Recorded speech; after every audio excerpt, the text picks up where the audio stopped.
কাল রাত 12টা থেকে আজ এখনও পর্যন্ত আপনি আপনার মোবাইলটাকে কতবার আনলক করেছেন বা খুলেছেন বা বন্ধ করেছেন, সেটা আপনি নিজেও বলতে পারবেন না কতবার করেছেন। এতে কী হয়, আপনার সুইচটার উপর খুব চাপ পড়ে, তাই না?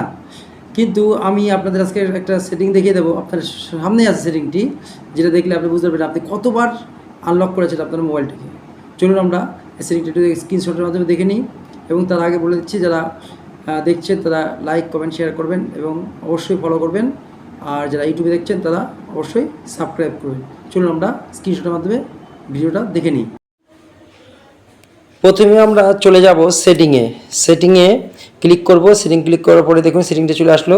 এটা স্ক্রল করব, স্ক্রল করে তো আমরা নিচ দিকে চলে যাব। নিচ দিকে চলে যাওয়ার পরে দেখবেন একটা আসবে option digital wellbeing and the parental control, সেটা ক্লিক করব। সেখান থেকে আমরা চলে যাব, দেখুন একটা digital wellbeing and the parental control চলে আসলো। এবার দেখুন একটা 3 আওয়ার্স সাথে সেখানে ক্লিক করলাম। দেখুন আপনার সামনে চলে আসলো স্ক্রিন টাইমের উপরে ক্লিক করব আমরা।